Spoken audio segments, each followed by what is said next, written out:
ఎల్లప్పుడూ దేవుని స్తుతించే కుటుంబాలుగా ఉండాలి. ఇక పరిస్థితులు బాగలేవు.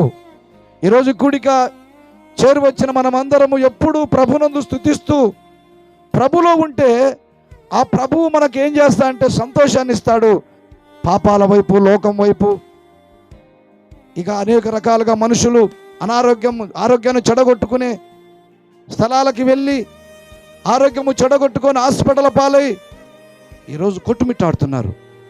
నా ప్రియమైన దేవుని బిడ్డలారా, ఆల్కహాల్కు బానిసై అనేక విధాలుగా మానవ తప్పుడడుగులు వేస్తూ ఈరోజు అక్కడి స్థితి నుంచి మనల్ని రక్షించి ఆయన రక్తము చేత కడగబడి మన పాదాలు ఎక్కడ నిలిచున్నాయంటే దేవుని సన్నిధిలో.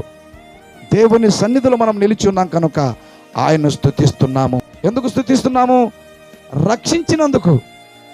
పాపములో నుంచి, దురాశల్లో నుంచి, దుర్మార్గములో నుంచి యేసు ప్రభు ఈ లోకానికి వచ్చి పాపలను రక్షించుటకు క్రీస్తు లోకానికి వచ్చాడు. ఆయన రక్షణను బట్టి ఈరోజు ఈ కుటుంబము ఈ స్తుతి కూడికను ఏర్పాటు చేసుకున్నారు. అందుకే ఏమంటున్నాడు ఇక్కడ?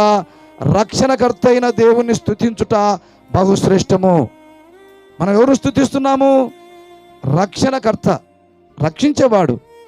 ఈరోజు చూస్తున్నాం, గాలిలో పోయే వాళ్ళు గాలిలో చనిపోతున్నారు, కారులో పోయే వాళ్ళు కారులో చనిపోతున్నారు, బైకులో పోయే వాళ్ళు బైకులో చనిపోతున్నారు, రోడ్డమ్మడి నడుచుకుంటూ పోయే వాళ్ళు చక్కగా వాళ్ళు రైట్లు పోతున్నా యాక్సిడెంట్ చనిపోతున్నారు.